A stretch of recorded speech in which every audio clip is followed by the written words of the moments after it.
Hi everybody, I'm Akal Sahai with Be the Lighthouse, and today we're going to get back to reading from my 20th book, one of my favorite things I've ever written, Adventures of Light. So, let's get back to where we were. The Dark Horde took a brief respite from their rampaging, which thankfully gave us the opportunity to rally the survivors. M, however, was in complete control and totally lit into me, insisting, "You're late!" The ferry, however, was an hour early, but I decided that was better left unsaid. Michelle with one L was far from being either friendly or outgoing, but you can't have everything. They were all quite dirty and more than a little shook up, none more so than Michelle with one L, though she refused to show it, especially in front of her crew. It was, however, completely obvious that the only way we were going to get paid was if she made it to Hilltop. Sigh. We had more than enough supplies for the return journey, but it was far better to fight the Dark Horde here at the river than in open desert. There were 3 teams of fresh recruits with an officer who looked like he'd be great if we were assaulted by a wet paper sack. Beyond that, we didn't think much of him. Michelle with 1L's team was mostly either mining or science types, though there were also a few office and technical people, which also meant more people to protect. Thankfully, though, she had also brought a full medical team who were already hard at work. Ah! My thoughts were interrupted by frantic shouts as the Dark Horde charged our incredibly weak position at what remained of the trading post. They'd never hit anything this big before. Something must have set them off. Oh well, it didn't really matter at the moment anyway. More pressing matters to attend to and all that. The new recruits were just that, thus I didn't want them anywhere near my people. Their officer was so far out of his element it was ridiculous, so I instructed them to guard our backs, pressed up against the river as we were. I didn't want our position being flanked from the river, and it kept them out of our way as we went to work. For the most part, the Dark Horde avoids us like the plague, thus the sight of our distinctive sand/desert-colored tunics is typically more than enough to send them packing, but not this time. Something was definitely up because they pressed like never before, seemingly desperate to destroy. What? A mining operation? But why? I didn't even know where they were going or why. How could the Dark Horde know any of that? There were some smaller contracts involved, but Michelle with 1L's was far and away the largest. First and foremost, though, was getting as many of us through this as possible. The river is life, and I began calling it that, the River of Life.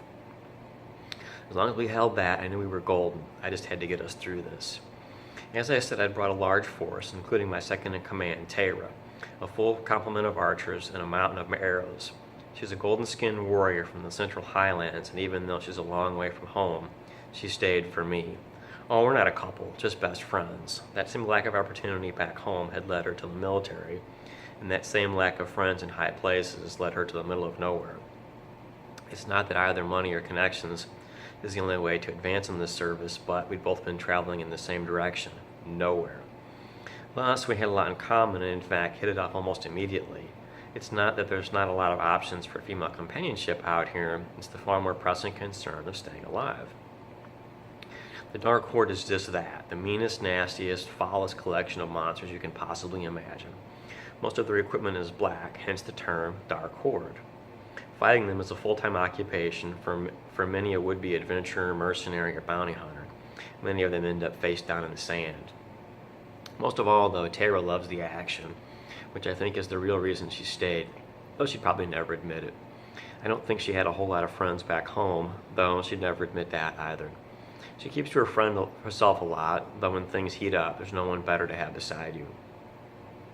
Michelle with 1L, on the other hand, is obviously used to being in charge and getting her way. She's pushy, arrogant, and incredibly harsh, and treats everyone like a servant. I won't mention what Tara suggested we do about her, and no, I won't go into how seriously I considered it. I mean, we wanted to get paid, but we didn't need the coin that badly, which was tremendously amusing to Tara and I. Meaning we were pretty choosy about who we worked for, and this contract was getting worse all the time, especially considering there was nothing up front. It was all promised on delivery, which is never a good idea in the Barren Lands. Tara and I had argued about it at great length, but my name's on the sign, thus I had final say. Needless to say, she was less than pleased, and as the Dark Horde closed in around us, I began to think she was right. In the meantime, though, there was just a matter of the Dark Horde to deal with. I'd rather face them than Michelle with 1L any day. Arrows lashed out late in the night as we thinned the dark horde. They, however, also thinned our numbers, including all the new recruits, their officer, and all the prisoners they had brought with them. At least they had a fighting chance, as over Michonne with 1L's protest, we'd armed them. Captain Nobark's riverboat had been completely destroyed, but he claimed he could row upriver if he could get away under cover of darkness. We needed to draw the dark horde away from the river, but we'd never be able to break out of their encirclement, incredibly outnumbered as we were. Thus we fought on, steel versus steel and all that, as our numbers thinned. So too did theirs, though they far and away took the worst of it. And is that... Well, so let's finish the chapter. The Horde is just that, a pack. Their tactics have always seemed to mainly consist of a drunken rampage, and thus are decidedly lacking in effectiveness against a highly trained and well-motivated force such as ours. The Horde's numbers have always seemed infinite, and they seemingly have but a single purpose: to destroy all that is good in the universe. Well, at least the barren lands anyway. But why? I mean, what of it? They weren't just there for us to fight, but why be there at all? I exhaled as I sat rubbing my eyes during a brief lull in the battle. This was already far and away the largest and longest battle ever fought against the Horde. Usually by now, they would have long since vanished into the desert. What was driving them so? It had to be something to do with Michelle and her 1L. I decided to find out, thus I confronted her while the Horde regrouped for their umpteenth charge of the night. She feigned ignorance, but I had already figured it out. I shook my head as I called her on it. You all brought a Mancer with you, didn't you? She squinted, shook her head, and protested to no end, as mancing had long since been outlawed, and they were thought to have been hunted to extinction. Rumors persisted, though, of underground communities where their secret societies were said to flourish. I exhaled again. Mancers were said to be true believers, as they practiced the old ways, the magic that made the Horde dark. I shook my head as I railed at the implications, but 1L continued to protest her ignorance. I couldn't have cared less about her complicity, and knew full well what the sentence would be if we were in Hilltop. The comparative safety of the city, however, was a long way away. In fact, it was so far away, and the Horde present in so great of numbers, it was almost pointless to attempt the journey unless we changed tactics. I exhaled again and laid it all on the line for 1L. Either way, a Mancer came with you. I don't care about the details, but there are a few things I dislike more than being lied to or used. She began to protest yet again, but I cut her off. No, I don't care, and I don't want to hear it.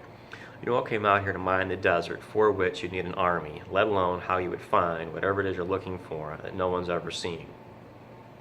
You'd have to have the Horde's knowledge, because otherwise you never would have come out here, because there's nothing of value in the desert. She began to protest yet again, and I ripped into her. You can either quit lying to me, or you can swim home. I pointed up the river, and thankfully the Horde attacked yet again. I had never been so grateful in my entire life. Night passed into day, and day then into night. Nobark made ready his escape, taking what remained of his crew and the trading post with him as they rode off into the night. Thankfully there was no moon, not that that would help them, as the Horde can see at night. The battle, however, had reached a fever pitch, which was why I agreed with his plan. We had the fullest of the Horde's attention. I exhaled, knowing we would have to rebuild the trading post, and I seriously pondered remaining and doing just that before heading for Hilltop. It seemed the only logical course of action. Yes, I've always been like this, planning ahead, thinking about everything, even while directing the largest battle in the history of the Barren Lands. That finishes chapter 1. I think that's a good place to stop for now. I'll do another video where we'll read more of that soon.